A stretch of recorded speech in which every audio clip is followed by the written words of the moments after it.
Hi, it's First Lady, and as you can see, I am in the kitchen. And I want to make something that is a new favorite of my family's, and it's pretty simple to make, and I just want to share this recipe with you, and it is called my Sweet Potato Crunch. And it's like a sweet potato casserole, but it's a little bit different because the ingredients that I use are a little different. Now I just want to show you very quickly. This is a mixture of walnuts and chopped pecans. So this is chopped walnuts and chopped pecans, and it is about 1 cup. And as you can see, I have this baking dish, and it's just a regular baking dish, and I'm going to spray it with my pan. So if you have a casserole dish like this, I'm not sure what size it is, but something similar to this would work. So once I spray that, I can set that over to the side. And so I'm going to use nutmeg. Of course, I already showed you I had the walnuts, chopped pecans, but also pure vanilla extract, some evaporated milk, and butter and sugar, okay? So the ingredients are pretty simple. So once I have the sweet potatoes, and I have boiled these sweet potatoes until they are fork tender. And as you can see, I boiled them with the skin on in a pot, and this is a stock pot. So I fill the stock pot with water, and I boil the sweet potatoes until they are very, very, very tender. Then I pour all the water off. Now these are some sweet potatoes that a friend of mine, Sister Pat, gave me. And she always is so sweet to give me sweet potatoes during the holidays. So thank you, Miss Pat. Now, this is an easy way to peel these sweet potatoes. Cold water, all right? And so basically what you do is, I don't peel them in advance, but once I boil them, then I peel them. And as you can see, the skin just comes right off. And these little end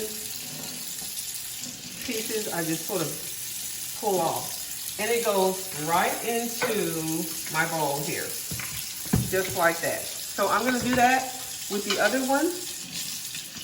Cold water, and as you see, they peel very, very easily. The skin just peels right off.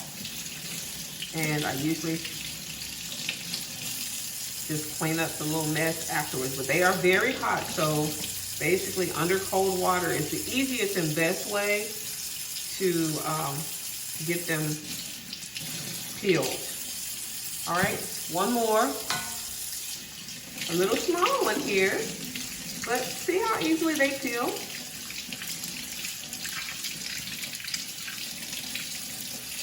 And the water doesn't hurt it, and your recipe doesn't get waterlogged, because basically I'm just using the water as a way to handle the hot sweet potatoes. All right, so into the bowl they go. Now, so I will clean that up a little later, but I just want to show you very quickly what you have to do while your potatoes are still hot. All right, so I'm gonna take about, each one of these little lines is a tablespoon. So I'm gonna go all the way to 6, right?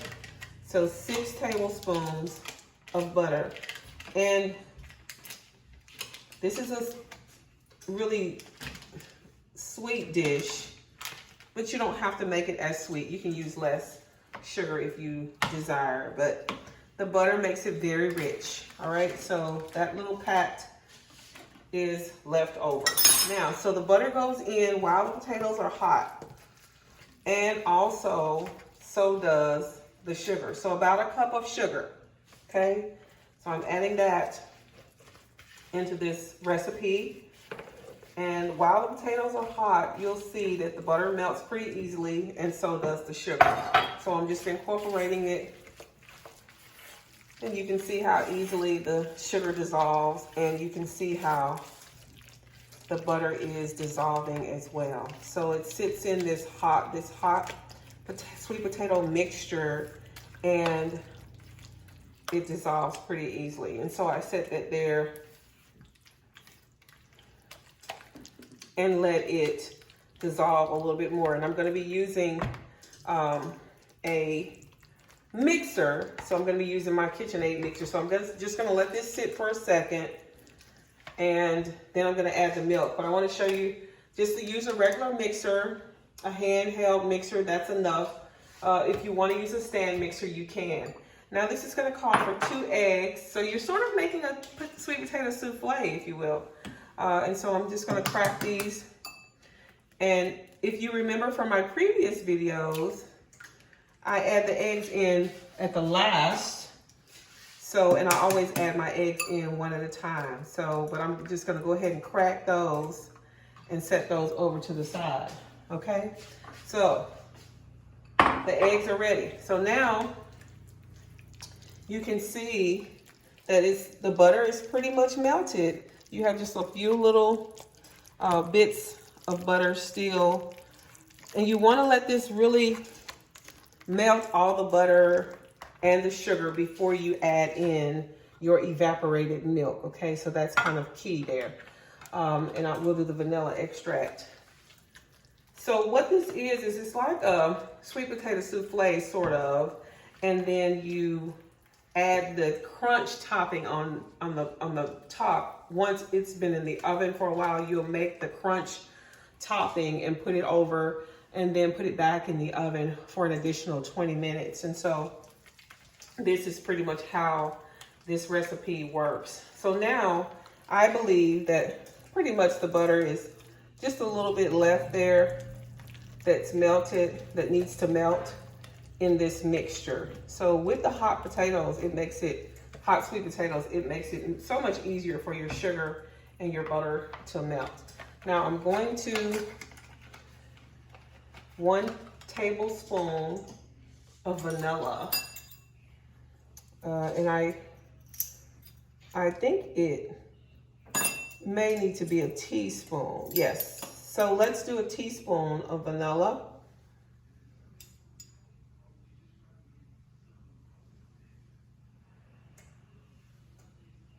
And sometimes if you get all your ingredients in and you see that it's not quite sweet enough, or perhaps it doesn't have enough of the vanilla flavoring, you can always add that. But let's start small. Remember, you can always add more, but you can't take it out. So now we're going to add the ingredients, which is this evaporated milk, to the mixture. And I don't use the whole can. It's a little more than a half. So it would probably be closer to 3/4 of this can being used. All right. So just know that this is a 12-ounce can of evaporated milk, and you can use any brand that you prefer.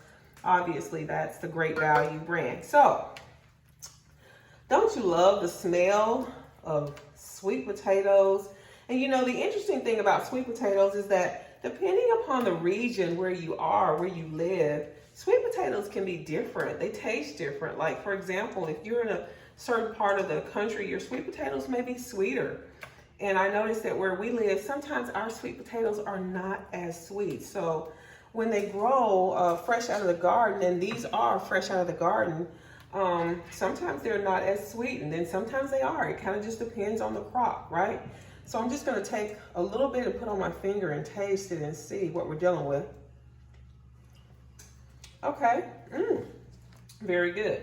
So now I think we have enough on the sugar, but I'm going to go ahead and add a little more of the milk. And then now it's time to add my favorite ingredient in the world, which is nutmeg. Now, a lot of people use other seasonings like cinnamon, and I don't like any of those. I just use nutmeg. This is the one that my mom taught me. Now, she used to call it nutmeg, which is really sweet, but it's nutmeg. But that is what I use in this recipe. I don't use cinnamon or any other flavorings. And this is about not quite a ½ teaspoon, but you can do it to taste. So I always start off with that. which is about 1/2 teaspoon of nutmeg. And then if it doesn't have enough of that nutmeg flavoring, then I will definitely add more to it. So now we've added the vanilla, we've added the milk, the butter, the sugar, the nutmeg.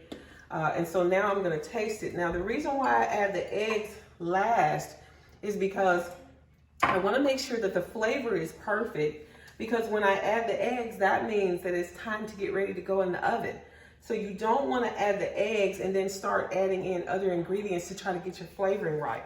So that's the reason why I add the eggs at the very last. So what I'm going to do is I'm going to use this mixer and mix this up, because what we have is a really good sweet potato mixture here for this sweet potato crunch. Now, mind you, this recipe is similar to my sweet potato pie recipe, which I have not yet shared. It's my mama's recipe, and so it's kind of a family recipe, so I kind of keep it under wraps. But this recipe is pretty similar to it. And so I hope that you'll try this and enjoy this with you and your family. But one of the things that I do is I use the mixer for about a minute or so. So just to make sure that everything is incorporated how I need for it to be, right? And then once that is the way I like it, then I add the eggs, okay? So let me make sure, just by tasting it, you want your batter to be smooth, not really lumpy, but it doesn't matter that much because this is a sweet potato souffle. Now, if this is sweet potato pies, you really want your batter to be perfect. Oh, that's excellent. Very good. And it's not too sweet. Now, remember, when things are warm, when your sweet potatoes are warm, and you add the sugar and all that, you can't really taste a lot of the sugar. So don't overdo it on the sugar, because while it's warm, it'll taste like it's not as sweet, but when it cooks and when it cools and when you're ready to serve it to your family, it will be super, super sweet. So don't worry about it. Just make sure that you do the cup of sugar and that should be fine. All right, so now we are at the point where this is perfect. It is absolutely perfect. And just so you know, that if you see any little brown spots, anything like that, that's just a little thing that you can get rid of because it came from the sweet potato. All right, so anytime you're dealing with potatoes, if you see any of those little brown spots, you can easily just remove them. All right, so now the next thing that we're going to do is we're going to add the eggs one at a time. All right, one at a time. So I'm going to set the spoon to the side over here. Now, we're going to add the eggs one at a time. And the reason why we add the eggs one at a time, one of the reasons is that you want to make sure that they're incorporated really well. So the way that you do that is just to do it one at a time, because you don't want to have an eggy pie where it's eggy, or a recipe where you have an egg, centered in one section of it, and it's not incorporated all the way through in your recipe, okay? So just know that adding the eggs one at a time really ensures that your eggs are really well incorporated into your mixture here. And this is going to be a nice souffle, if you will, but this is sweet potato casserole, or sweet potato crunch is what I call it, because it's going to have that crunchy element on top with the nuts. And if you're a nut lover like me, my husband, he loves nuts, he loves pecans. Pastor, he loves nuts and pecans especially. So this is going to be a great treat for him. And so this is my son's, actually his favorite, one of his favorite things to have is sweet potato crunch. He loves it. He'll go to restaurants and order it if they have it on the menu. And so I like to make it at home for him as well. So now, there you go. There you have it. And you can eject your beaters, set them over, rinse them a little bit. And so now we'll set that to the side. And I'm going to just do a little bit more. Don't worry if you have a little bit of mess in your kitchen, okay? You can always clean up later. And so what we're gonna do is I'm gonna finish this off. It's exactly how it needs to be. So this is our sweet potato crunch filling. Now, as I said before, I already sprayed this with my Pam, and so it's ready to go into this casserole dish. All right.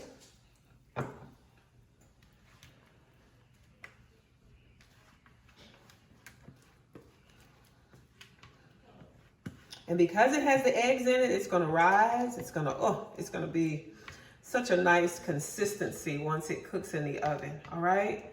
So my oven is preheated at 350, and this is gonna bake for about an hour to an hour and 15 minutes until it is completely set, and then we'll come back and we'll put the crunch topping on. So I'll show you how to do that. So I'm gonna put this in the oven, all right? My oven is preheating, and I've got some other things on the stove that I'm cooking as well, but I will come back and show you once this is ready. I'll show you how to do the crunch, and we'll put that on top, and then it'll go back in the oven. So I'll see you in a little bit.